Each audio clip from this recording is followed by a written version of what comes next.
itu ya. Sorry ya. Iya. Baik. Triple E, belum triple D. Iya, triple E, Agus Mida, Abdul Hakim, Ahmad Ansori. Lagi mengejar triple D-nya, alias skornya nih. Baik, Assalamualaikum warahmatullahi wabarakatuh. Selamat siang, salam sejahtera. Waalaikumsalam warahmatullahi wabarakatuh. Telah hadir sebanyak 220 lebih mahasiswa, Pak Ansori, seperti yang saya sampaikan tadi. Tetapi memang ini untuk yang dasar, sebab begini, materi jaminan sosial sebelum ini tidak populer di bidang ketenaga kerjaan. Tapi semakin kemudian ke belakang kita lihat bahwa kebutuhan mengkaji sistem jaminan sosial itu adalah bagian penting dari hubungan industrial dan pergerakan masyarakat industri. Masyarakat industri dengan fleksibilitas hubungan kerja itu salah satu jaminan perlindungannya, ya jaminan sosial gitu. Jadi bagi saya ini peluang besar untuk meneliti ya, bagi mahasiswa S1, S2, S3 itu besar kalau memang memiliki minat di bidang jaminan sosial ini. Belum selesai, jaminan kehilangan pekerjaan saja belum kita tuntaskan. Seperti apa nanti bentuknya?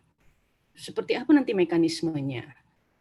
Kelembagaan yang dibangun mungkin sudah ada, tetapi bagaimana kemudian teknis-teknisnya? Betulkah itu menjadi bagian yang bisa menjamin hak pekerja atas jaminan sosial itu sendiri? Pak Ansori demikian banyak pengalamannya di bidang jaminan sosial, sampai saat ini masih dipercaya oleh pemerintah untuk terus membantu pemerintah. Salah satunya yang teranyar yang kita lakukan bersama USU, P3HKI, dan BPJS ya Pak Ansori, sedang mengkaji apakah BPJS Kesehatan bisa membangun unit usaha. Ya, supaya apa? Supaya dana yang terkumpul itu salah satunya ya, itu menjadi produktif. Karena kita kan bentuknya asuransi sosial. Ya, jaminan sosial ini bentuknya asuransi sosial, ada iuran. Berarti kan ada kutipan berupa uang di himpunan dana yang diambil dari peserta. Meski sedikit, tapi jumlahnya ada jutaan orang, ya kan itu menjadi sebuah akumulasi dana yang harus kita pikirkan itu bisa produktif, terutama bagi tenaga kerja lah, pekerja yang menjadi pesertanya. Warga negara bagi seluruh peserta BPJS Kesehatan. Gitu. Ya, jadi anak-anak kami, tema ini saya nggak berani berikan hanya saya sendiri, saya harus panggil nih pakar praktisinya. Nanti saya, kalau ada yang kalian berminat, saya bantu di kampus di USU-nya. Ya, jadi coba perhatikan dan tadi catat hal-hal yang penting yang Anda pengen ketahui, boleh mungkin dari bacaan Anda, apa yang Anda dengar, dari media lain, kemudian ini ada ahlinya, bisa nanti kita diskusikan sesudah sesi pemaparan dari Pak Ahmad Ansori. Pak Ahmad Ansori ini adalah mantan Direktur Utama PT Jam Sostek di waktu itu di Sumatera Utara ya Pak Ansori, berkedudukan di Kota Medan waktu itu di wilayah Kota Medan, dan beliau menuntaskan S2-nya di Ilmu Hukum Fakultas Hukum USU. Jadi memang ada riwayat kedekatan secara personal karena beliau adalah alumni dari S2 Ilmu Hukum USU. Saya berikan kepada Pak Ansori ruang dan waktu sampai Pak menyelesaikan presentasi Bapak.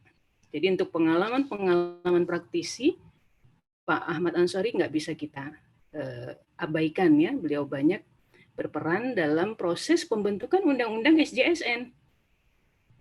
Jadi beliau ini ada di periode Undang-Undang Jam Sostek, Undang-Undang tahun 1993, kemudian berada lagi sekarang ini pada rezimnya BPJS. Dua rezim yang sangat berbeda sekali. Ya, berbeda penyelenggaranya, kemudian ya ada beberapa program yang juga berbeda. Pak Ansori, saya serahkan ruang, waktu, kesempatan kepada Bapak untuk memberikan sharing ilmunya kepada mahasiswa-mahasiswa kami. Terima kasih ya Pak ya sebelumnya. Silakan Pak Ansori. Ya, baik. Terima kasih. Assalamualaikum warahmatullahi wabarakatuh. Selamat siang. Bolehlah kita sebut juga Horas Najwa ya. Kalau mau lengkapnya ada Yahoo, Ahoy. Ya, intinya semoga kita semua sehat sejahtera, sukses dari akhirat. Amin. Terima kasih Bu Dr. Agus Nida yang telah memandu satu kegiatan yang sangat penting, khususnya bagi saudara-saudara mahasiswa Fakultas Hukum USU. Suara Pak Ansori kurang bahwa jelas Pak, suaranya Pak. Oh, kurang jelas ya? Baik, saya coba dengan perangkat lain kalau kurang jelas. Karena saya pakai wireless, barangkali dengan wireless agak bias-bias suaranya ya. Ya, jadi kedengaran tapi nanti lambat laut hilang gitu dia Pak. Saya coba.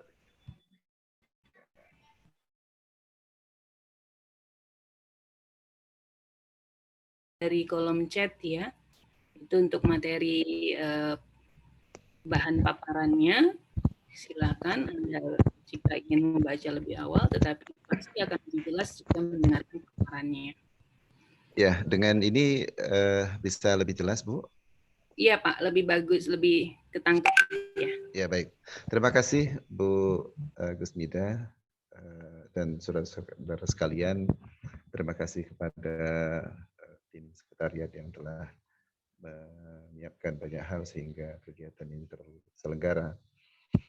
Saudara-saudara sekalian, berbicara tentang sistem jaminan sosial dan korelasinya dengan konsepsi hubungan industrial di Indonesia, tentu saudara-saudara sangat maklum bahwa dia tidak selesai dalam 2-3 semester begitu ya. Namun demikian dalam sesi yang terbatas waktunya ini, saya akan mencoba menjelaskan bagian-bagian pokok yang menurut hemat saya relevansinya sangat kuat dengan materi ilmu hukum yang saudara-saudara sedang pelajari. Ada beberapa hal lain yang ingin saya sampaikan bahwa kepada panitia sudah saya sarankan juga untuk bahannya didistribusi supaya bisa dibaca. Kemudian sambil saya berikan penjelasan, tentu ada pertanyaan-pertanyaan, silahkan tolong tulis di kolom chat dan nanti sekretariat atau tim akan memforwardnya ke saya melalui WA. Kenapa di-forward melalui WA? Supaya lebih mudah saya mempelajarinya dan akan tersimpan. Kalau di chat saja akan nanti hilang. Ya. Baiklah, kita mulai. Pada sesi ini ada 4 poin yang hemat saya relevan untuk kita perhatikan. Dan bila ada di luar ini, di luar yang saya sampaikan, tetapi berkaitan langsung dengan jaminan sosial, ingin ditanyakan, silakan. Yang pertama tentang definisi jaminan sosial dan hubungan industrial. By literatur kita bisa lihat di Undang-Undang Nomor 40 Tahun 2004 Pasal 1 Angka 1 bahwa dalam hal ini yang dimaksud dengan jaminan sosial adalah salah satu bentuk perlindungan sosial untuk menjamin seluruh rakyat agar dapat memenuhi kebutuhan dasar hidup dan pekerjaan yang layak. Tentu perlu diketahui mengapa ada kata salah satu. Jadi perlindungan sosial itu ada 2. Yang pertama itu bantuan sosial, yang kedua jaminan sosial atau dalam istilah asalnya disebut social protection, terdiri dari social insurance dan social assistance. Social assistance itu seperti apa? Ya bantuan-bantuan PHK, bantuan tunai, subsidi iuran, itu bentuknya. Kemudian hubungan industrial sendiri, kalau kita rujuk kepada Undang-Undang Ketenagakerjaan pasal 1 angka 16 bahwa adalah suatu sistem hubungan yang terbentuk antara para pelaku dalam proses produksi barang dan atau jasa, terdiri dari unsur pengusaha, pekerja atau buruh, dan pemerintah yang didasarkan pada nilai-nilai Pancasila dan Undang-Undang Dasar 1945. Kalau di media umum ada di Wikipedia, saudara bisa lihat bahwa di sana disebutkan hubungan industrial adalah hubungan pihak yang berkepentingan atas proses produksi baik barang maupun jasa di perusahaan. Hubungan industrial mengambil istilah dari labor relation atau hubungan perburuhan. Dan rekan kami Pak Abdul Hakim di bukunya di tahun 2009 menambahkan bahwa hubungan industrial tidak hanya terbatas pada hubungan antara pekerja dan buruh dan pengusaha, tetapi perlu ada campur tangan pemerintah. Sekarang lebih dominan campur tangan pemerintahnya karena ada pengaturan tentang upah, tentang outsourcing dan sebagainya. Berikutnya, apakah dasar penyusunan sistem jaminan sosial nasional di Indonesia? Halaman berikutnya, silakan. Di pasal 28 huruf H ayat 3, ini pada amandemen keempat, display halaman berikutnya tolong. Itu tercantum bahwa setiap orang berhak atas jaminan sosial yang memungkinkan pengembangan dirinya secara utuh sebagai manusia yang bermartabat. Jadi kehendak dari Undang-Undang Dasar 1945 juga dicantumkan. Di pasal lain, pasal 34 ayat 2, ada mandat kepada pemerintah, dalam hal ini negara, ditetapkan bahwa negara mengembangkan sistem jaminan sosial bagi seluruh rakyat dan memberdayakan masyarakat yang lemah dan tidak mampu sesuai dengan martabat kemanusiaan. Saudara-saudara sekalian, betul sekali Bu Midah katakan tadi bahwa di Indonesia perhatian terhadap hukum jaminan sosial ini masih kurang. Saya mengukurnya sederhana saja, dari karya tuliskah, skripsi atau tesis itu masih sedikit sekali. Padahal ruang lingkup jaminan sosial terkhusus kepada perspektif bidang hukumnya itu amat sangat luas.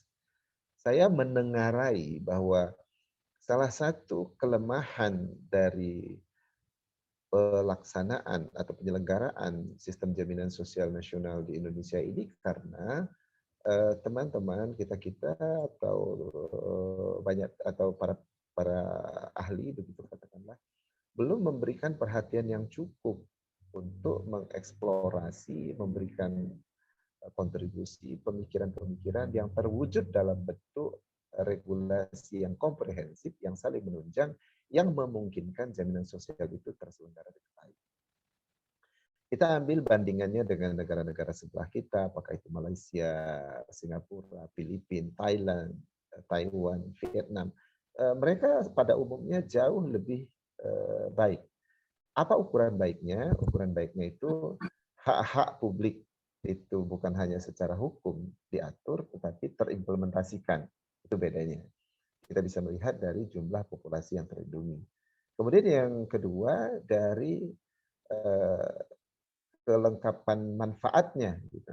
Jadi bukan sekedar ada jaminan sosial itu, tapi sering dipelesetkan di garis bawahi kata sial di huruf terakhirnya, tapi betul-betul jaminan sosial yang menjadi andalan. Nah, ini kontradiksinya antara jaminan sosial di Indonesia dan di luar. Saya ambil salah satu ilustrasi yang paling sederhana. Itu di tahun 2011. Prancis itu ada mogok massal. Rencananya 3 hari menjadi sampai dengan 6 hari. Kebetulan saya berada di dekat situ pada waktu yang sama. Dan saya cermati, mereka mogok massal itu. Mengapa? Karena usia pensiunnya diperpanjang. Yang tadinya itu 63 akan menjadi 65 gitu, nambah 2 tahun. Nah, mengapa mereka menolak itu? Kenapa? Karena manfaat jaminan sosial mereka itu sudah cukup dan mereka ingin menikmati hidupnya, sisa hidupnya, tidak lagi bekerja terus-menerus begitu. Nah, kalau di kita di Indonesia, wah sampai umur berapapun kalau bisa ingin tetap terus bekerja. Kenapa? Karena kebutuhan untuk menyangga kehidupan dan jaminan sosial belum cukup bisa diandalkan.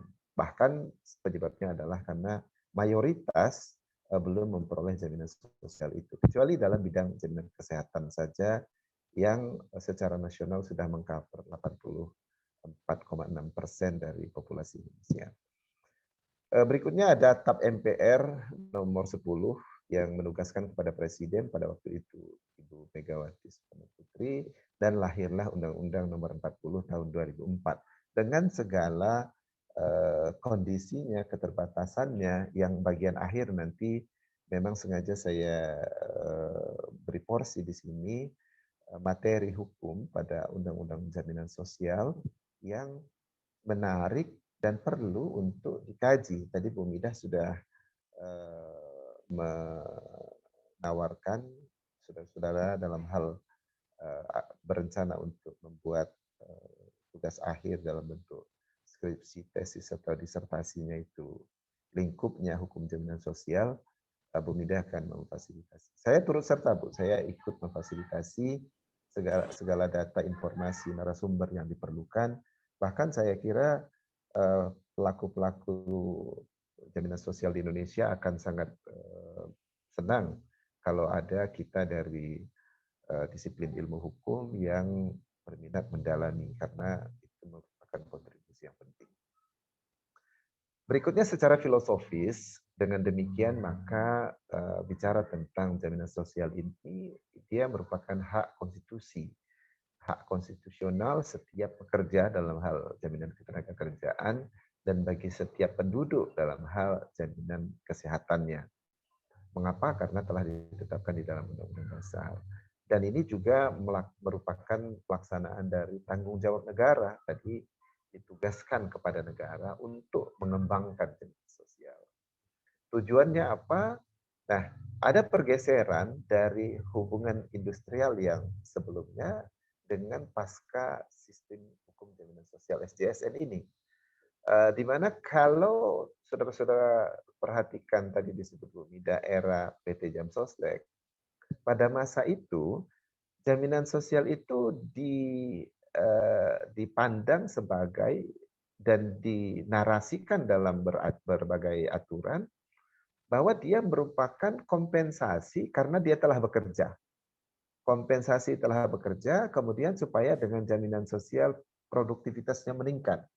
Nah, di era sistem jaminan sosial nasional itu tetap ada, tetapi esensinya diangkat lebih tinggi, dijadikan merupakan hak konstitusional, merupakan hak azazi. Apalagi kalau saudara-saudara perhatikan deklarasi hak azazi manusia pada butir ke-9, poin-poin tentang hak asasi manusia itu adalah hak memperoleh jaminan sosial. Kemudian azas penyelenggaraannya harus merujuk dan memastikan memenuhi dan tidak bertentangan dengan asas kemanusiaan dan martabat manusia, dan merupakan bagian dari pemenuhan kebutuhan dasar hidup yang layak. Di Undang-Undang SJSN didefinisikan juga bahwa yang dimaksud dengan sistem jaminan sosial nasional adalah suatu cara penyelenggaraan program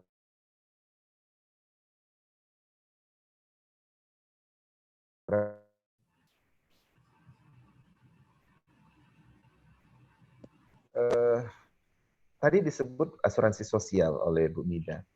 Jadi satu sistem jaminan sosial di berbagai negara, model pembiayaannya itu ada dua. Yang pertama berdasarkan pajak, ya, atau tax base, dan yang kedua berdasarkan mekanisme asuransi sosial. Bedanya pendanaannya dikoleksi melalui pajak, itu tax base, dan asuransi sosial mekanismenya melalui kontribusi iuran. Nah, saudara-saudara bisa perhatikan pada beberapa negara pajak itu sampai 50%. PPh itu sampai 50%.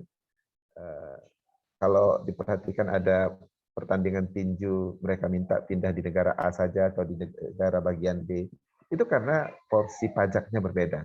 Nah, Indonesia memilih mekanismenya itu melalui asuransi sosial. Nah, ini kadang-kadang juga merancukan karena kalau begitu jaminan sosial itu asuransi. Tidak asuransi, karena asuransi itu pada prinsipnya adalah perjanjian yang independen antar para pihak. Dia hanya menggunakan mekanisme pendanaan melalui asuransi sosial. Apa beda asuransi sosial? Kalau begitu ada asuransi komersial. Salah satunya dia asuransi sosial itu dengan anti seleksi. Anti seleksi misalnya ada orang yang hari ini sedang sakit, terbaring di rumah sakit sudah beberapa bulan gitu. Nah, itu didaftarkan jaminan kesehatan ya langsung boleh begitu.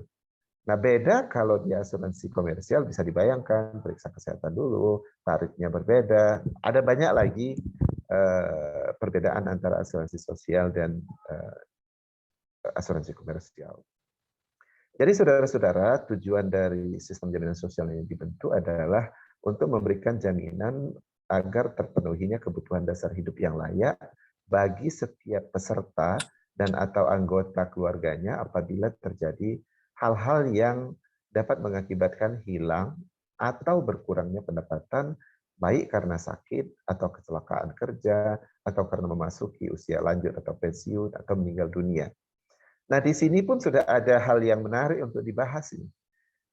Kalau memang jaminan sosial itu adalah tanggung jawab negara untuk memastikan penyelenggaraannya dengan mekanisme yang ditentukan oleh negara, tapi mengapa disebut di undang-undang tujuannya itu perlindungan bagi setiap peserta?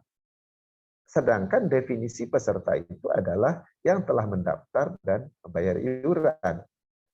Nah, artinya implementasi dari mandat di Undang-Undang Dasar di sini berkurang dia.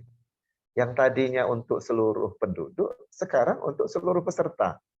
Sedangkan peserta tidak sama dengan seluruh penduduk.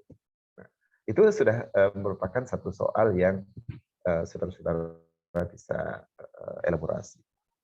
Secara struktur, gambaran dasar dari sistem jaminan sosial nasional itu adalah mandat pada atau amanat pada Undang-Undang Dasar kita, kemudian diwujudkan dalam bentuk Undang-Undang 40 tahun 2004, yang isinya menetapkan ada asas, ada prinsip, dan ada program yang kemudian dilengkapi dalam bentuk Undang-Undang Nomor 24 Tahun 2011 tentang Badan Penyelenggaranya, tentang Badan Penyelenggara Jaminan Sosial.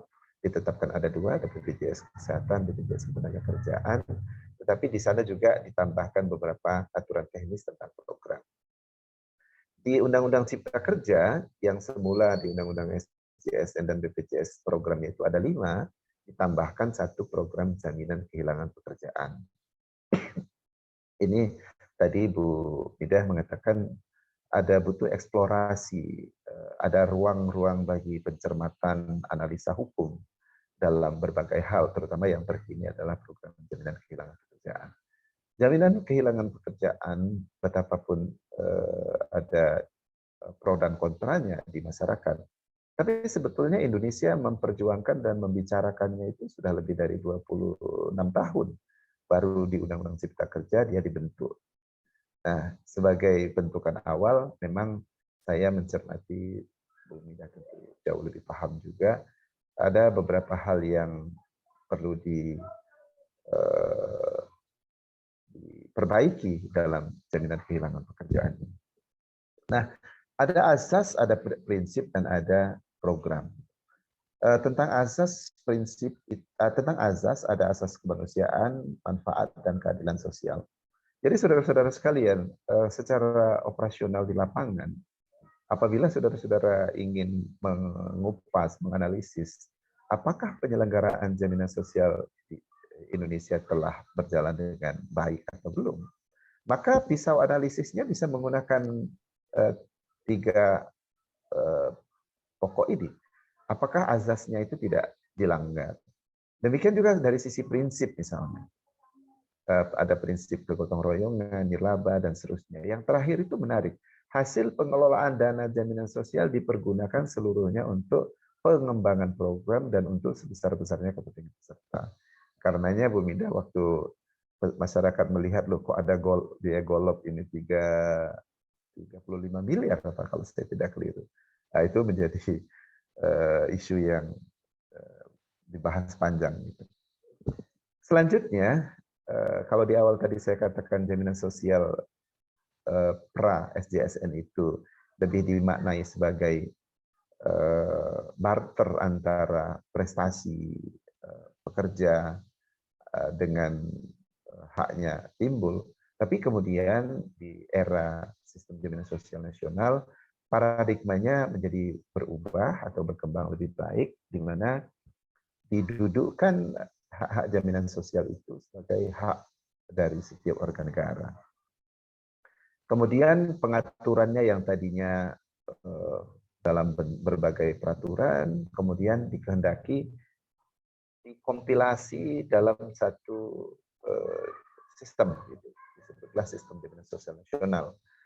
Sehingga disebut di dalamnya ada 4 institusi itu seharusnya mengacu kepada undang-undang ini, di mana ada BPJS Kesehatan menyelenggarakan JKN, kemudian BPJS Ketenagakerjaan menyelenggarakan 4 program lainnya yang kemudian menjadi 5 program ditambah JKP, dan pada paling lambat 2029 dikehendaki penyelenggara lainnya dalam hal ini Taspen dan Asabri mengalihkan program yang sesuai. Jadi yang sesuai dengan program jaminan sosial, bukan mengalihkan semua pekerjaan. Jadi tidak ada likuidasi, tidak ada dibicarakan tentang penutupan asuransi A atau B, tidak ada begitu. Nah, saudara-saudara sekalian, bagaimana mandat undang-undang di Indonesia dengan konvensi ILO? Kalau kita perhatikan perbandingan antara mandat dalam undang-undang SJSN, programnya apa saja, kemudian kita lihat apa standar ILO pada konvensi ILO 102 dan seterusnya, maka ada 9 jenis jaminan sosial yang disebut di ILO. Di SJSN kita dia menyebutnya mengelompokkannya dalam 6 program, yaitu jaminan kesehatan, selebihnya jaminan kecelakaan kerja, hari tua, kematian, jaminan kehilangan pekerjaan, dan jaminan pensiun. Apa masih ada selisih? Masih ada. Di sini disebut misalnya maternity benefit. Jadi maternity benefit itu kalau yang dimaksud oleh ILO bukan fasilitas pelayanan persalinan seperti yang ada di JKN, tapi ada yang namanya maternity leave. Maternity leave itu ketika seorang ibu atau seorang perempuan hamil dan akan memerlukan masa istirahat, maka dia harus dibayar gaji penuh gitu. Itu standar jaminan sosial yang ditetapkan secara internasional. Tapi kita Indonesia belum memiliki itu. Saudara akan melihat ada beberapa pekerja kalau dia memang perlu istirahat untuk hamil, cuti hamil boleh, tapi no work to pay. Gitu. Apalagi saat sekarang itu dengan model outsourcing akan lebih jamak itu terjadi. Seterusnya jadi 9 itu Indonesia secara umum sudah sering mengatakan bahwa kita comply, totally comply. Padahal kalau tidak dilihat ada 2. Yang pertama tentang jenis-jenis program, yang ketiga manfaat. Manfaat itu pada intinya dapatkah dia mewujudkan hidup layak minimal yang dipersyaratkan. Nah, saya kira itu ruang pembahasan yang cukup luas untuk mengukur layak atau tidak. Seterusnya, sumber pendanaan jaminan sosial yang dari iuran, kalau kita lihat perbandingan di beberapa negara, slide berikutnya, kita bisa lihat di Amerika, Inggris, Belanda, Kanada, Jerman, Singapura, Malaysia, yang kalau kita kelompokkan, maka akan terlihat bahwa Indonesia itu relatif masih rendah iurannya. Rendah iuran untuk jaminan sosial kita. Karenanya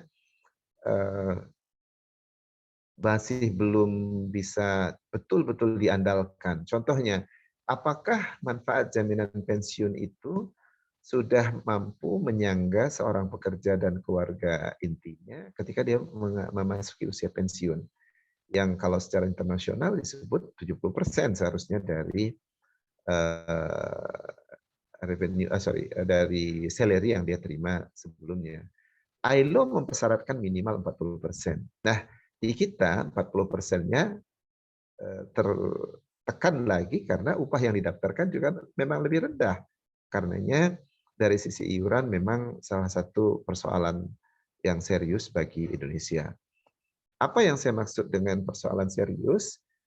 Di antaranya adalah manfaat program jaminan pensiun. Saudara-saudara perlu juga mengetahui bahwa jaminan pensiun ini ada dua model ini. Ada yang disebut dengan PPIP, program pensiun iuran pasti, dan ada yang disebut dengan PPMP, program pensiun manfaat pasti, atau istilah internasionalnya disebut DC dan DB. DC itu Divine Contribution, artinya berdasarkan iurannya, sedangkan DB itu Divine Benefit, artinya manfaatnya ditentukan, iurannya silahkan saja gitu. Nah, kalau dikaji lagi cukup luas itu perbedaan jaminan pensiun antara Divine Benefit dan Divine Contribution. Kita kembali ke bagaimana struktur penyelenggaraan hak-hak hukum, hak-hak jaminan sosial pekerja di Indonesia. Halaman berikutnya, ini. Yang tadi. Ini masih saya gunakan karena audited itu data 2019 ya. Halaman sebelumnya. Kalau kita lihat pekerja di Indonesia pada masa itu ada 129 juta, maka yang terdaftar pada masa itu baru tidak lebih dari 30 juta. Artinya ada hampir 100 juta penduduk Indonesia yang merupakan pekerja yang kalau dia mengalami kecelakaan kah, meninggal dunia kah, maka hak-haknya itu tidak ada. Tidak ada jaminan dia akan memperoleh hak, padahal hak itu tercantum dalam undang-undang dasar kita, di dalam berbagai undang-undang. Nah, kelemahan antara pengaturan yuridis dengan implementasi ini di mana saya kira itu ruang yang menarik untuk saudara-saudara cermati. Data terkini itu di 2021 jumlah peserta yang terdaftar di BPJS Ketenagakerjaan itu 29,91 juta. Karenanya kalau saudara-saudara pernah mendengar ada kebakaran pabrik kembang api di Tangerang, itu yang meninggal langsung di tempat itu 53 orang, yang terdaftar hanya 1 orang. Nah, uniknya kalau ada kecelakaan pesawat jatuh meninggal beberapa itu 1 tahun itu masih dibicarakan terus-menerus. Tapi peristiwa-peristiwa kecelakaan yang mengakibatkan kecacatan fatal, fatality tinggi atau bahkan meninggal dunia itu tidak begitu diperhatikan. Jadi ada yang mengatakan kalau mau kecelakaan mending kecelakaan di pesawat karena perhatian terhadap hak-haknya besar. Satu fakta lagi saya ingin tambahkan kepada saudara-saudara bahwa ada persoalan dalam jaminan sosial kita dari sisi hubungan industrial. Halaman berikutnya terlihat dari ketika digabungkan, dicampurkan antara BPJS Kesehatan dan BPJS Ketenagakerjaan untuk melihat berapa pekerja yang sudah terdaftar, ternyata ada selisih. Ada hampir 500.000 pekerja itu yang tidak terdaftar pada jaminan kesehatannya. Padahal ini sekali lagi dari konteks hubungan industrial ini merupakan hak normatif. Kemudian ada lebih dari 1 juta yang bermasalah datanya, apakah itu menunggak dan seterusnya. Artinya sekalipun dia sudah terdaftar, tidak berarti sudah hampir seluruh masalah selesai. Nah, Ini yang menurut hemat saya perlu dilihat. Apakah hukum jaminan sosial yang ada saat ini belum mampu mengimplementasikan apa yang menjadi mandat dari Undang-Undang Dasar. Dalam diskusi dengan Kesekretariatan DPR RI, kami sempat saling berargumen atas dua pendapat. Saya berpendapat bahwa kelemahan sistem jaminan sosial nasional kita dimulai atau terletak pada umumnya berasal dari undang-undangnya. Nah, sedangkan pada waktu itu Badan Keahlian DPR mengatakan kelemahannya terjadi karena bias pada regulasi turunan, dalam hal ini PP, Inpres, dan seterusnya. Tapi akhirnya kita sepakat bahwa memang terdapat kelemahan mendasar pada undang-undang. Saudara-saudara sekalian, ada circle yang dikenal dengan istilah compound interest of sistem jaminan sosial nasional. Circle-nya itu seperti pada halaman 14 ini. Jadi apabila jaminan sosial itu diterapkan, maka akan diperoleh manfaat yang sangat besar bagi masyarakat. Ada interest rate atau bunga pinjaman menjadi lebih rendah, ada stabilitas nilai rupiah, kemudian ada tambahan peluang investasi yang akhirnya menciptakan lapangan kerja, ada pasar modal kita yang menjadi lebih baik, pertumbuhan ekonomi akan lebih baik. Nah, artinya ketika hukum tidak mampu atau belum mampu mendefinisikan regulasi yang menjadikan mandat undang-undang terselenggara dalam hal ini agar hak-hak seluruh penduduk itu terpenuhi, maka implementasinya itu akan terasa langsung begitu. Ada fakta yang tidak terbantahkan dalam hal ini. Ketika krisis ekonomi melanda dunia, Indonesia pada waktu itu Pak Harto di depan Michael Kamdesus, saya ingat namanya dari IMF itu, Michael Kamdesusnya agak bertolak pinggang begitu, menandatangani letter of intent. Dan hasilnya regulasi di Indonesia acak-acakan dibikin untuk kepentingan IMF. Tapi pada tahun itu, di mana saya kebetulan sedang berada di Malaysia waktu itu, Malaysia menolak IMF. Sampai di koran disebut go to hell IMF. Kami nggak membutuhkan bantuan Anda. Setelah saya masuk lagi ke dalam, itu fondasinya adalah sistem jaminan sosial yang baik.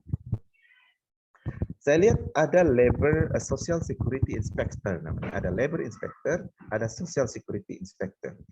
Social Security Inspector itu, dia bawa kartu, tanda dia sebagai inspektor itu, ditandatangani secara basah oleh raja pada awalnya.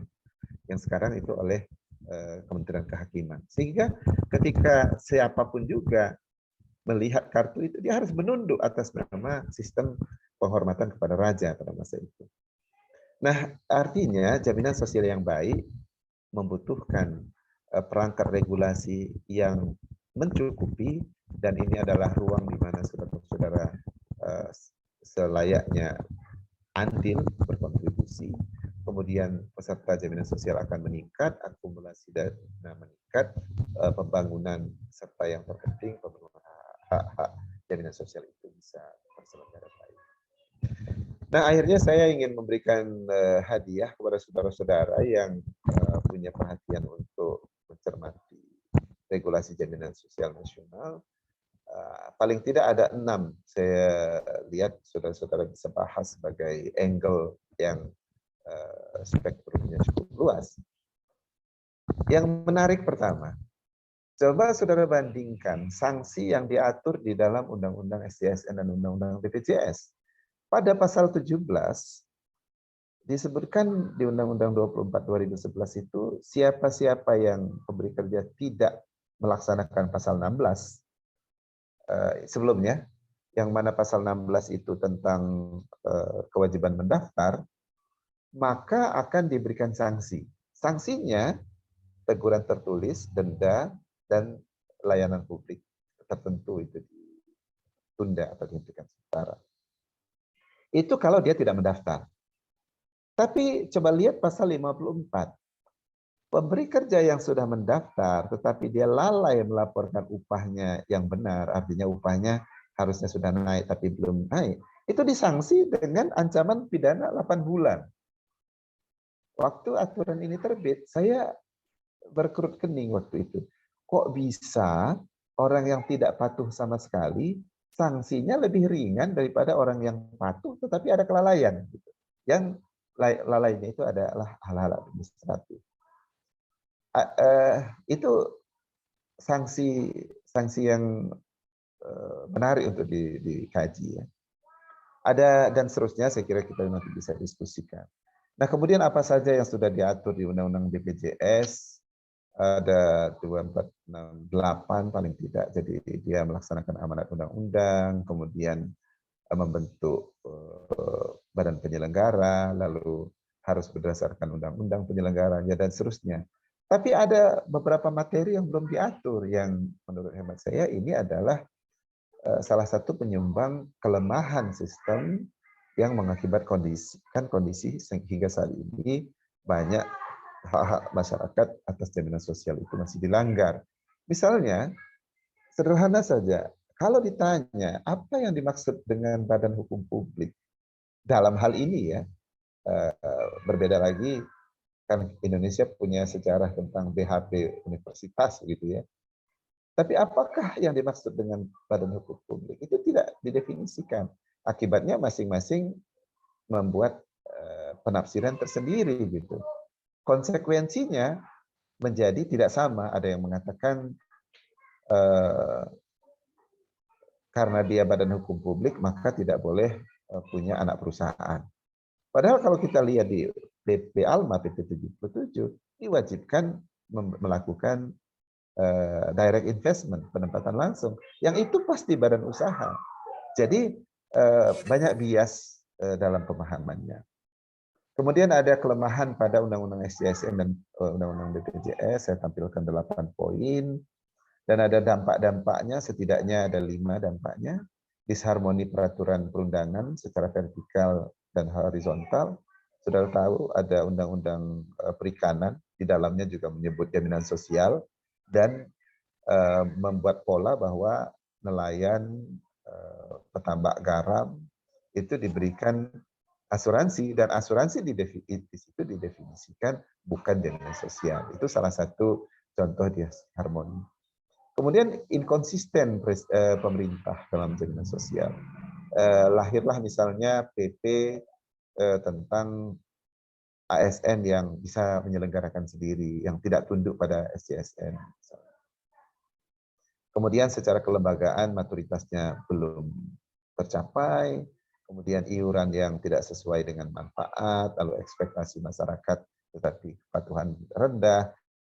Ini hal-hal yang serius menurut saya.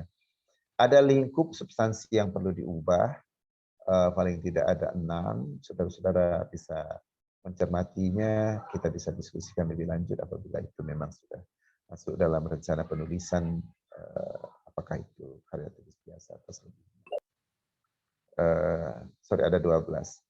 Saya kira demikian, Ibu Agustina yang saya hormati dan saudara-saudara sekalian yang bisa sampaikan pada sesi ini. Terima kasih sekali atas perhatian saudara-saudara, dan saya senang bila kita bisa berdiskusi baik di forum ini maupun di kesempatan yang akan datang. Terima kasih juga kepada panitia. Terima kasih perhatiannya. Assalamualaikum warahmatullahi wabarakatuh. Selamat siang. Waalaikumsalam warahmatullahi wabarakatuh. Ya, sekitar 40 atau 35 menit ya tadi materi dari Pak Ansori, dan kalian juga sudah menerima bahannya. Kita lihat di chat sudah ada yang bertanya. Oh, sedikit sekali yang bertanya ini. Baru Delbert Arkasinaga. Delbert, silakan kalau mau kamu sampaikan secara langsung. Silakan, Mas Delbert. Yang lain silakan tanya.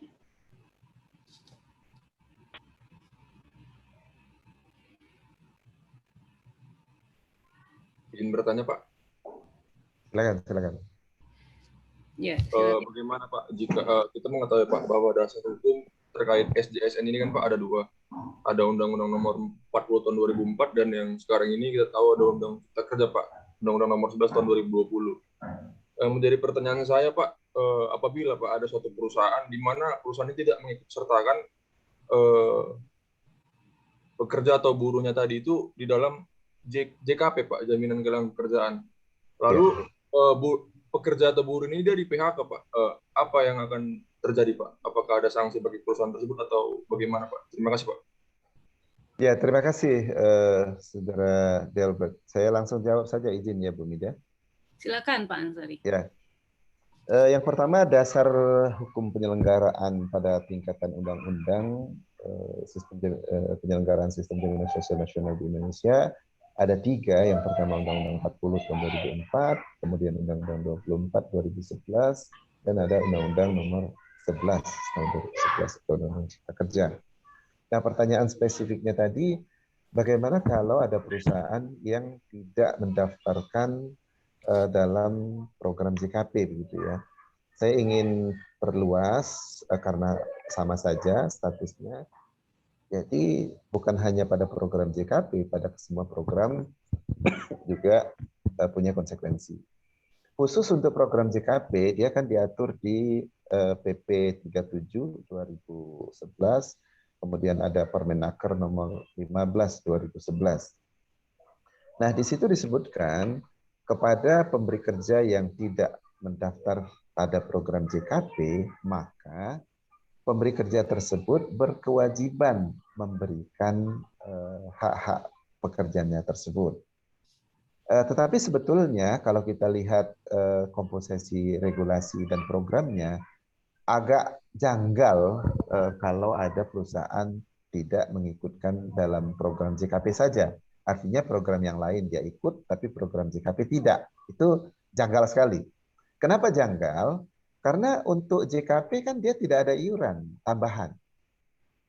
Iuran program JKP itu diambil dari 3. Yang pertama, rekomposisi dari program iuran program jaminan kecelakaan kerja diambil 1,2%. Kemudian dari rekomposisi atau diambil dari iuran yang sudah ada, begitu ya, yaitu program jaminan kematian sebesar 1%, dan 0,2%, dan yang selebihnya itu iuran dari pemerintah. Jadi kalau dia tidak mendaftar, sebetulnya hampir tidak ada alasan begitu. Mungkin hanya karena kesalahan administrasi. Tapi kalau pertanyaannya, bagaimana kalau dia tidak mendaftar pada semua program, atau dia hanya program kesehatan saja, ketenaga kerjaannya tidak mendaftar, maka pada dasarnya hak-hak pekerja itu menjadi beban tanggungan pemberi kerja. Di sini pun saya ingin mengajak kita berpikir ulang, gitu ya. Kalau memang jaminan sosial nasional itu merupakan tanggung jawab negara, dan kalau betul negara sudah menyiapkan, menerbitkan dan memberlakukan peraturan perundangan yang dibentuk oleh negara, ada manfaatnya di sana.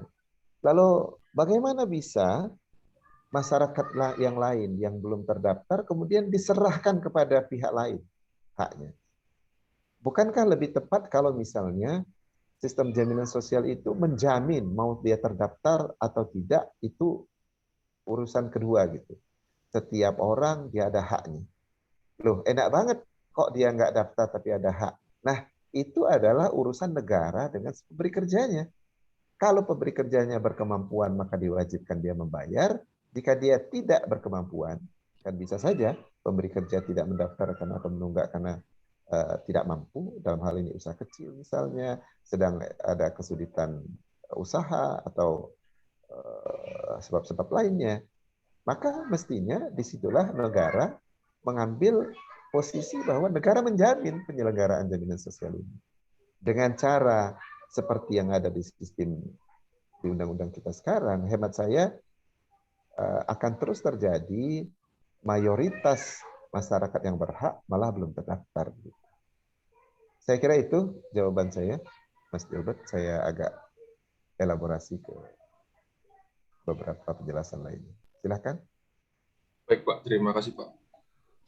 Oke, Delbert, terima kasih juga sudah bertanya. Kemudian ada Fatar. Fatar ini Pak Ansori salah satu bimbingan saya saat ini dan Oh iya. menulis jaminan kehilangan pekerjaan. Oh Untuk iya, kalau saya tidak keliru sudah ada komunikasi dengan saya juga sebelumnya ya. kayaknya. Iya. Silakan Fatar, kalau untuk jelasnya silakan kamu Waktu sampaikan saya baca ini pertanyaannya. saya pikir wah ini Ringkas. mesti orang hebat ini karena avatar namanya. Oh, Al-Fatar. Iya, Pak. Sorry, Selamat silakan. siang. Selamat siang. Ya, salam kenal Pak Ahmad Ansyori. Selamat sore juga kepada Bu Mida. Terima kasih atas kesempatannya, Pak.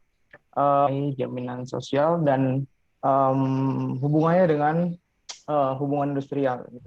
Nah, yang menjadi perhatian saya dalam perkuliahan hari ini bahwa orientasi undang SJSN itu merupakan hak bagi semua warga negara, Pak.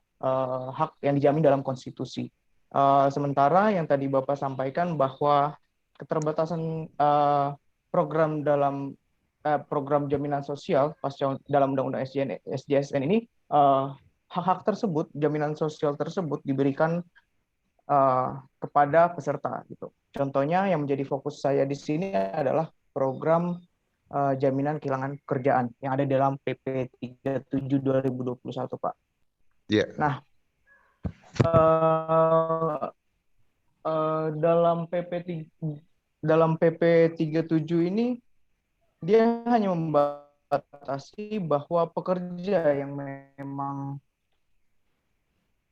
masuk ke dalam pesertaan program jaminan kehilangan pekerjaan ini ada ketentuannya tersebut di dalam pasal 4-nya. Dan secara umum bisa saya jelaskan bahwa hanya pada pekerja dalam hubungan kerja saja. Gitu. Sedangkan kita melihat bahwa hubungan antara pengusaha dengan pekerja buruh yang didasarkan atas perjanjian kerja dengan mempunyai unsur pekerjaan, upah, dan perintah. Sedangkan dalam presentasi yang Bapak sampaikan gitu, seberapa banyak sih pekerja yang ada dalam suatu hubungan kerja ini, gitu Pak? Kalau tidak salah, pekerja di Indonesia itu lebih banyak adalah pekerja-pekerja yang di luar hubungan kerja. Betul. Begitu. Nah, melihat dari segi kepesertaan jaminan kehilangan pekerjaan ini, apakah ada potensi perluasan kepesertaan dalam program ini, Pak? Baik, saya jawab dulu ya langsung. Terima kasih Mas Fatar Renaldo. Jadi beberapa pengamat juga sudah memberikan masukan. Saya termasuk yang beberapa kali memberi masukan pada penyusunan PP 37 ini. Memang ada diskusi yang telur dan ayam itu ya. Yang kemudian diwujudkan dalam pengaturan di PP 37 adalah yang memiliki hubungan kerja saja. Artinya kalau dia pekerja mandiri begitu, dia tidak bisa mengikuti program jaminan kehilangan pekerjaan. Cukup banyak pengamat jaminan sosial, apalagi bahkan ada teman-teman penggiat HAM mengatakan, wah ini ada diskriminatif. Tapi memang menarik juga kalau dikatakan apakah pekerja mandiri itu berhak atas jaminan kehilangan pekerjaan. Karena kalau dia pekerjaan itu dimaknai adalah pemberi kerja dan pekerja, maka ya bisa hilang. Tapi kalau dia mandiri bisa hilang apa enggak? Enggak bisa hilang. Enggak betul itu. Ya tetap bisa hilang pekerjaannya. Kemudian dia tetap ketika hilang dia memerlukan mata pencaharian lainnya misalnya begitu, atau beralih profesi misalnya begitu. Apa contohnya? Ya banyak. Misalnya ketika dia sebelumnya menjadi driver yang katakanlah lewat satu perusahaan, kemudian karena ada taksi online begitu, kemudian dia berhenti. Nah, dia lalu berusaha sendiri. Ketika dia berusaha sendiri, dia itu menjadi pekerja mandiri. Nah, tetapi ada saat di mana, wah ini dia nggak bisa. Kenapa? Karena ada pandemi, masyarakat banyak yang mengurangi aktivitas keluar. Nah, dia harus cari usaha lain. Nah, bagaimana dia? Nah, jadi kalau menurut hemat saya, perlu dipertimbangkan untuk pada akhirnya yang tidak memiliki hubungan kerja pun kalau bisa dibuktikan dia kehilangan pekerjaan yang mandirinya tadi, gitu ya, maka harus difasilitasi. Mengapa dasar pemikiran itu? Yang paling kuat karena bukankah pekerja mandiri ini ikut juga program jaminan sosial? Bukankah iuran JKK dan JKN-nya sama dengan peserta lain? Bedanya, iuran JKK dan JKN-nya tidak direkomposisi karena dia tidak ikut JKP. Artinya diskriminasinya semakin kuat di situ. Bahwasanya kalau pekerja mandiri dia tidak bisa kehilangan pekerjaan, saya kira asumsi itu lebih merupakan hubungan antar kata dan kalimat saja, bukan fakta begitu. Faktanya ya tetap saja dia bisa kehilangan pekerjaan. Jadi saya sependapat, akankah ini diubah? Saya kira agak saat ini masih kecil kemungkinannya untuk diubah ya. Apalagi paling tidak selama 2 tahun ini, karena kan putusan MK menyatakan harus dilakukan perbaikan dalam 2 tahun dan tidak boleh melakukan perubahan-perubahan. Nah, mengubah PP 37 itu termasuk perubahan yang signifikan. Sehingga selama periode perbaikan yang dimaksudkan oleh MK itu hemat saya tidak akan dilakukan. Selebihnya juga masih akan perlu dorongan untuk bisa memahami begitu, khususnya pemerintah, bahwa pekerja mandiri pun bisa kehilangan pekerjaan. Bukan berarti mentang-mentang dia pekerja mandiri, nelayan misalnya. Nelayan bisa kehilangan pekerjaan ketika angin selatan misalnya, dia tidak bisa melaut, hilang pekerjaannya. Nah, terus dia mau bagaimana? Saya kira demikian, Mas Fathar Renaldo. Kemudian ini ada dari Mas Zulfahmi ya. Ya. Kalau Zulfahmi mungkin juga boleh ya, tapi singkat saja Zulfahmi, silakan supaya disampaikan pertanyaannya. Ya, kalau dari pertanyaannya sudah cukup jelas. Jadi pertanyaannya Mas Zulfahmi ini, apakah sektor informal juga berhak atas jaminan sosial? Betul, berhak mereka. Dan di bahan presentasi tadi, saudara bisa lihat itu ada tabel yang menunjukkan berapa banyak pekerja informal. Hanya perbedaannya di Indonesia itu pekerja informal itu masih sedikit. Itu di bagian bawah ada di halaman 12. Pada grafik itu ada tren tenaga kerja aktif 2016-2021. Pada garis yang paling rendah itu ada bukan penerima upah. Inilah yang dimaksud dengan sektor informal ini. Dan jumlahnya hari ini itu ada 2,8 juta untuk yang apakah dia pedagang, tukang ojek dan sejenisnya. Dan yang bekerja di sektor konstruksi ada 6,8 juta. Dengan catatan angka konstruksi ini saya meragukan bukan angka yang kuat akurasinya. Kenapa? Karena pekerja konstruksi kan berpindah-pindah bisa seminggu sekali. Gitu. Jadi kalau ditanya apakah sektor informal bisa, sangat bisa. Justru juga sektor informal ini jauh lebih berkepentingan untuk mendapatkan jaminan sosial dari sisi kadar kerentanannya. Kenapa? Contoh pedagang di pasar, setiap pasar atau di pajak ya, kita ambil contoh pajak USU boleh ya Bu? Boleh Pak. Nah, pajak usuh itu kan ada beberapa pedagang. Pedagangnya itu kan ya pedagang tetap lah katakanlah begitu, meskipun kadang-kadang 3 bulan ganti orang. Nah, kalau dia seorang pedagang, dia berjual misalnya buku-buku, peralatan-peralatan yang relatif digunakan oleh mahasiswa-mahasiswa di sana. Kemudian dia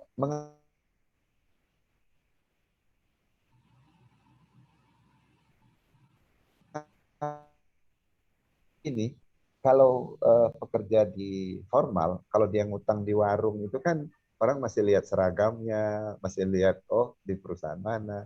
Tapi kalau yang dagang di pasar, kalau saya kira kalau jaminan intangible seperti itu nggak ada dia. Itu yang saya maksudkan, kadar kerentanannya lebih tinggi dan karenanya seharusnya negara tidak membiarkan berlama-lama lagi jaminan sosial ini menjadi tidak pasti bagi sebagian besar penduduk, khususnya di sektor informal di Indonesia yang memang populasinya sangat tinggi. Kenapa di Korea Selatan misalnya itu hampir 100% pekerja terdaftar, termasuk informal. Di Jepang sektor informal itu kalau Anda ketemu ada dua orang suami istri berdagang begitu, hampir bisa saya pastikan mereka adalah peserta. Dan saya sempat ngobrol-ngobrol sama mereka, mereka dibantu oleh sebutlah mediator jaminan sosialnya namanya Saroshi, dan itu menjadikan mayoritas penduduk di Jepang mendapatkan hak jaminan sosial termasuk sektor informal. Masih ada lagi dari Iya, dari Kemi ya, Suranta. ya. Intinya untuk yang outsourcing dapat gimana status jaminan sosialnya, Pak? Kemudian ada Ya. dua ini, yang pertama itu, dan yang kedua dampak dari putusan judicial review dari Undang-Undang 13, Pak, yang menyatakan inkonstitusional bersyarat kan, pasal 65, 66 itu. Tapi ini kan udah kembali berubah dengan Undang-Undang Cipta Kerja ini. Iya, betul. Malah diperkuat itu ya. Iya, malah dihilangkan kan pasal 64, ya. 65 ya Pak, dihapus. Ya. 65 dihapus. Silakan Pak Ansari. Ya, baik, terima kasih. Pertama tentang soal inkonstitusionalnya sesuai putusan MK atas pasal-pasal outsourcing itu, saya kira tetap menjadi penting untuk menjadi bahasan hukum, saya kira ya Bu, karena dia adalah bagian dari sejarah hukum ketenagakerjaan Indonesia. Kemudian sudah ada Undang-Undang Cipta Kerja yang memberi ruang yang lebih ekstrim, luas kepada praktek outsourcing begitu. Meskipun sekarang masih dalam persoalan, tapi saya berkeyakinan itu akan selesai, akan kukuh dalam waktu yang kurang dari batas waktu yang ditetapkan oleh MK, yaitu 2 tahun. Kemudian tentang hak-hak pekerja outsourcing ini sama sekali tidak berbeda. Lagi-lagi pekerja outsourcing ini lebih rentan. Ini ada kontradiksi ya outsourcingnya Indonesia dengan outsourcing di beberapa negara yang saya ketahui. Jadi pengertian outsourcing itu kan seharusnya untuk mengerjakan pekerjaan-pekerjaan yang tidak terus-menerus atau hanya waktu tertentu dengan keahlian yang sifatnya tertentu, karenanya tidak diperlukan untuk pengadaan pegawai tetap untuk pekerjaan tersebut. Oleh sebab itu di outsource. Outsource-nya outsource produk atau outsource orang. Nah, ketika outsource orang, itu rata-rata itu lebih tinggi derajat kesejahteraannya, upahnya lebih tinggi. Kenapa? Karena basisnya itu by project, itu pasti gitu. Dan semua hak-haknya itu diformulasikan relatively minimal sama gitu. Bahkan terlihat agak lebih tinggi dari kalau dia dikerjakan oleh pekerja tetap gitu ya, atau pekerja dalam kontrak. Nah, tapi di Indonesia yang terjadi adalah kalau outsourcing hampir pasti lebih rendah dari pekerja yang pekerja tetap begitu ya, atau bahkan pekerja kontrak tertentu misalnya. Yang di outsource itu hampir dipastikan waktunya terbatas, kemudian upahnya lebih rendah, upahnya itu dipas-pasin UMP dengan segala komponen upah masuk di sana, kemudian harus ada lagi margin untuk perusahaan atau kontraktornya. Nah, hal-hal semacam itu yang akan menjadi banyak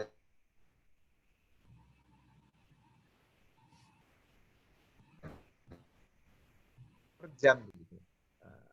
Ada pekerjaan ini, pekerjaannya selama 7 jam, targetnya harus begini, kalau dia tidak selesai, maka konsekuensinya pengurangan dan seterusnya. Itu sudah bermunculan kontrak-kontrak kerja seperti itu.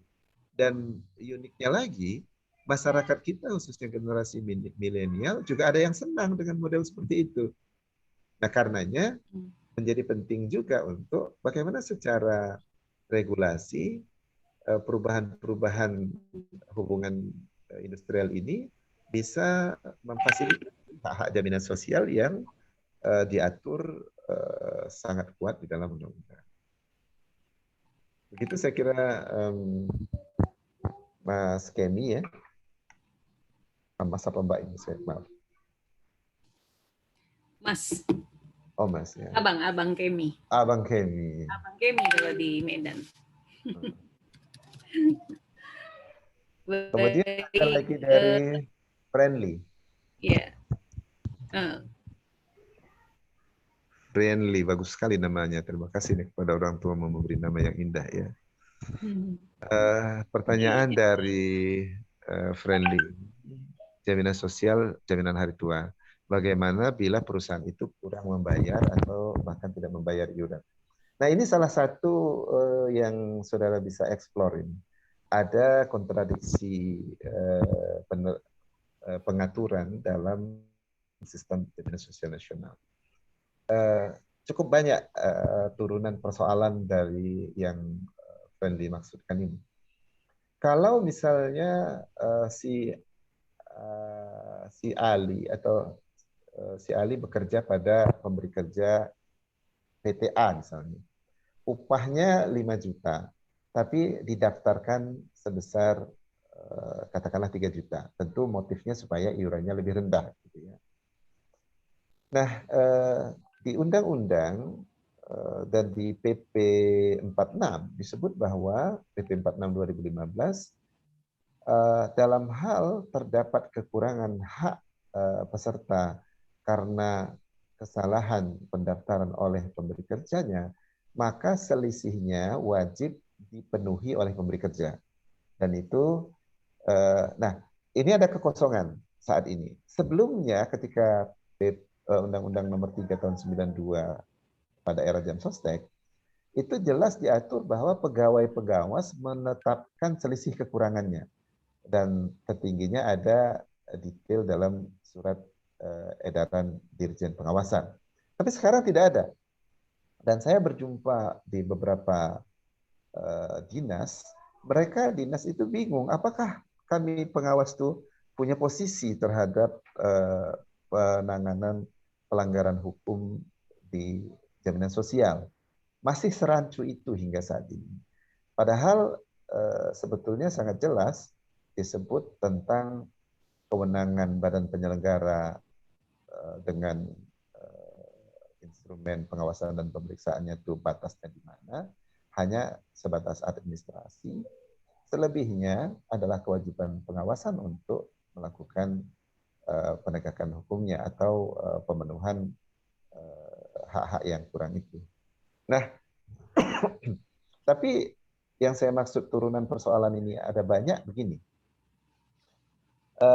Coba bayangkan kalau satu pabrik karyawannya 100 orang, dia membayar iuran, kan untuk JHT itu membayar 2% kita sebagai pekerja. Lalu pemberi kerja menambahi 3,7%. Totalnya 5,7, seluruhnya menjadi hak kita. Kalau benar pengelolaannya, maka dalam 1 tahun ada sekitar 80% dari gaji kita sebulan. Dan akan ada sekitar 10 bulan pada ketika kita sudah 9 tahun bekerja. Itu kalau benar. Bagaimana kalau contoh dari Friendly tadi, upah 5 juta didaftarkan 3 juta. Ada yang lebih parah, Friendly. Upahnya 3 juta, dipotong yang 2%-nya dari 3 juta, tapi dari 5 juta, tapi didaftarkannya 3 juta. Artinya, bahkan si perusahaan itu mengambil uangnya si pekerja, tapi tidak diserahkan sebagian. Nah, itu bagaimana statusnya? Apakah itu penggelapan? Kemudian yang menarik lagi, kalau perusahaan menunggak iuran, sebutlah yang 100 orang tadi, si A dan si pekerja ini 100 orang ini, pemberi kerjanya menunggak. Sedangkan iurannya kan dipungut rutin begitu. Pekerja tidak mungkin mengatakan, oh saya jangan dipotong bulan ini. Enggak, pasti dia potong. Tapi si pemberi kerja tidak membayarkan iurannya. Kan berarti terjadi tunggakan. Ya. Nah, tunggakan itu di pasal 17 Undang-Undang 24, kemudian di PP-nya, masing-masing program ada PP 44, PP 45, PP 46, 40, ada 60 gitu ya. Itu ada sanksi yang namanya itu denda. Ya, dendanya sebesar 2% untuk setiap bulan keterlambatan. Pertanyaannya, bukankah pekerja itu sudah membayarkan kewajibannya dipotong sebesar 2%? Tetapi persoalannya tidak disampaikan atau tidak dibayarkan oleh si pemberi kerja. Nah, karena iuran dari pekerja ini belum diterima, maka secara akuntansi dia tidak diberikan hasil pengembangan. Logikanya sih masuk ya. Uangnya tidak nyampe ke badan penyelenggara, kok dikasih pengembangan. Tapi pertanyaannya, bukankah si pemberi kerjanya dikenakan denda 2%? Lalu denda itu milik siapa? Saya cenderung denda itu seharusnya bisa menutup hak dari pekerja yang hilang atau dikurangi karena kesalahan pemberi kerja. Bukan seperti yang terjadi pada kecelakaan kerja dan kematian. Kalau ada pekerja yang mengalami kecelakaan kerja atau meninggal dunia, maka kan seharusnya dia berhak atas layanan JKK, pengobatan sampai sembuh berdasarkan advis medisnya, tidak dibatasi jumlahnya, jaminan kematian 42 juta. Tetapi karena perusahaannya menunggak, dia itu tidak mendapatkan haknya. Atau paling tidak tertunda. Nah, pertanyaan saya, bukankah yang melakukan kesalahan itu si pemberi kerja?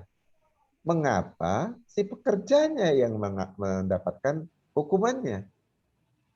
Dalam bahasa lain, saya sebutkan di dalam Undang-Undang SJSN dan BPJS ini, sepanjang hal-hal yang menyangkut sanksi hukum, maka terjadi pemberian atau penetapan hukuman sanksi kepada bukan yang melakukan atau penyebab kesalahan.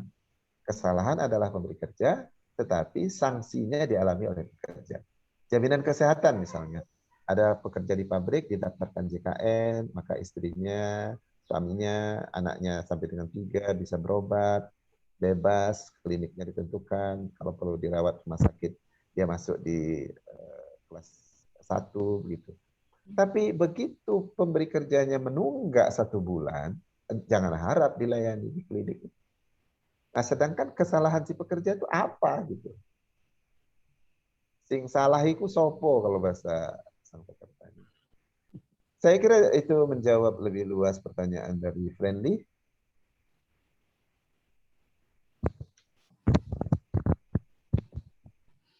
Halo? Iya.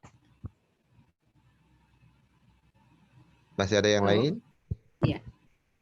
Masih adakah yang mau mengajukan pertanyaan atau tanggapan mungkin ya, kalaupun mau diskusi di luar mungkin kemudian pertanyaan, silahkan. Juga hadir bersama kita guru besar kita, Pak Ansori.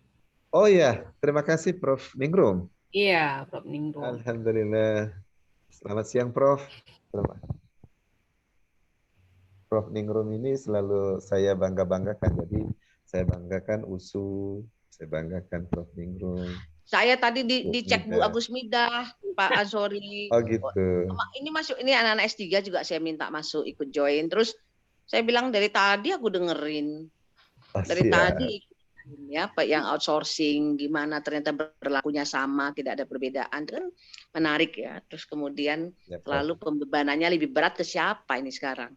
Ya. Bener nggak Pak? Ya kan? Siapa sekarang? Siapa yang salah, siapa yang dibebani tanggung jawab? Nah, itu sebetulnya dengan melihat prinsip keadilan ya, dan sebenarnya perlindungan itu ditujukan untuk siapa, itu penting sekali kita gugah bersama-sama. Kita nih yang sosialis, kapitalis, yang liberalis, yang Pancasilais itu kan siapa yang mesti kita lindungin? Karena menurut saya Pak, secara natural dari ujungnya, dari hulunya, pasti tidak pernah sama egaliter itu kedudukan manufaktur pelaku usaha versus pekerja. Jadi di situ negara mesti masuk. Negara harus masuk lah, kasih regulasi yang betul ya kan, karena kita orang senang yang tidak pernah mengalami problem, benar nggak? Ya. Saya sering memberikan otokritik yang barangkali teman-teman sebagian bisa tidak sependapat ya. Saya dalam bahasa lain, kalau misalnya ada diskusi di kampus, saya katakan ini ada kesalahan orang-orang hukum dalam hal ini. Kenapa? Sangat sedikit ahli hukum yang mencermati bahwa terjadi ruang-ruang gelap, ruang-ruang yang salah yang menyebabkan ignoring terhadap hak-hak, bahkan hak azazi bagi penduduk. Berapa banyak ahli hukum yang mencermati tentang hukum jaminan sosial ini? Sedikit sekali gitu. Yaitu otokritik saja, Prof. Berharapnya gini Pak, ini kan kami dari Prodi S3 Ilmu Hukum ya, kan sekarang ada Rika Marbun kalau saya nggak salah, ada 2 orang atau 3 orang, Pak Darmawan, ada berapa orang yang lagi menuliskan tentang ketenaga kerjaan, yang mudah-mudahan nanti menambah lah ininya, biar jangan Pak Ibu Agus Midah aja terus-terusan disuruh ke sana kemari kan gitu. Oke Pak, dilanjut. Mana tuh tadi Bu Midah yang namanya friendly bagus gitu. Lanjut. Saya ikut dengar ya Pak. Saya harap ada mahasiswa S3 kami yang akan menulis penelitian doktor juga udah kita minta bergabung dari tadi. Ya, dengan senang hati Prof kalau ada yang bisa dan perlu kita fasilitasi diskusi atau narasumber yang diperlukan untuk ya pastilah Pak. Disertasi dan seterusnya ya. Pasti. Bapak juga jangan lupa loh janji S3. Ayo Bu Mida lanjut. Terima kasih. Iya, jaringan kita kurang stabil nih. Sepertinya kami, ya saya dan Bu Ningrum kebetulan sedang di Kota Bogor. Sepertinya jaringan saya tidak stabil, Pak Ansori. Mohon maaf. Ini jelas sekali Bu, saya mendengarnya, Bu Mida. Jelas ya Pak. Saya di sini melihat nge-lag. Saya ngelihat ini agak ini gitu. Gitu. Anak Medan ini nge-lag. Pak, sepertinya sudah mencukupi ya tadi pertanyaan-pertanyaan yang disampaikan, barangkali juga sudah memadai untuk kita memilih ya Pak. Siapa sih yang mau kita kasih hadiah nih Pak dari pertanyaan tadi?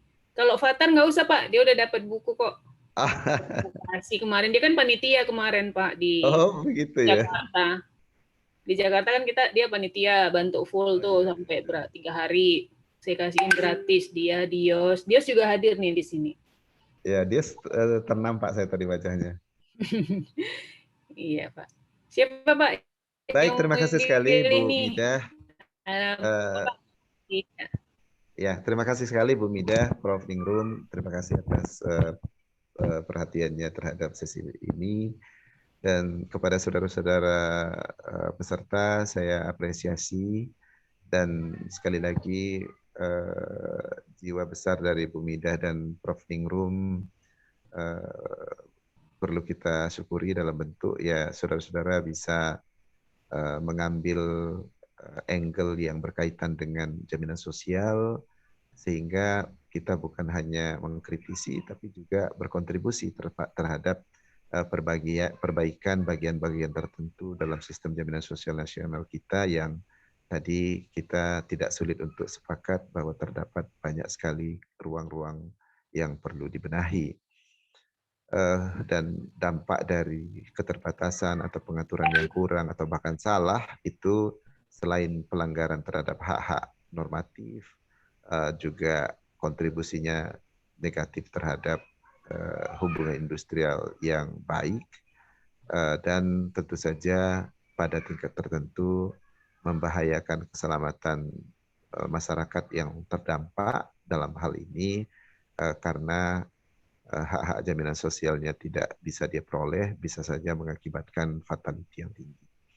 Atas diskusi ini, Bu Midah, ada 5 pertanyaan. Kalau ditanya mana yang paling baik, saya bisa membuat ranking. Tapi kalau misalnya mana yang baik dan mana yang tidak, ini nggak ada yang tidak ini, Bu. Semuanya bagus begitu. Iya, Karena kalau diizinkan oleh Bu Midah, saya ingin mengatakan kelima-limanya diberi. Bahwasanya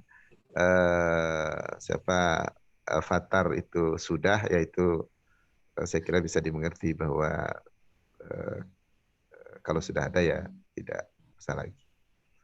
Mohon izin begitu Bu Midah. Baik Pak Ansori, berarti Pak Ansori nggak akan tega nih mendiskualifikasi salah satu di antara kalian nih. Jadi 5-5-nya kita beri buku. Ada Delbert, ada siapa tadi, Zulfahmi, yang kedua, kemudian Kemi yang ketiga, dan terakhir Friendly ya, keempat. Oke, Bang Ari dicatat ya, kasih tahu Fitri, bukunya ada sama Kak Fitri, nanti ada tanda terima.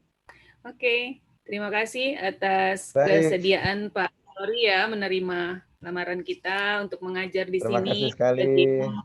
Terima kasih Bu Suryaningsi, Bu Ivana, Andi Bukit, tim kita di Hukum Perburuhan. Terima kasih Bu, terima kasih Pak Ahmad Ansori. Ya, sama-sama. Iya Kak, tugas. Bu Suryaningsi kita juga. Sehat-sehat kita semua. Ya Pak Ansori, terima kasih Pak Baik. Ahmad.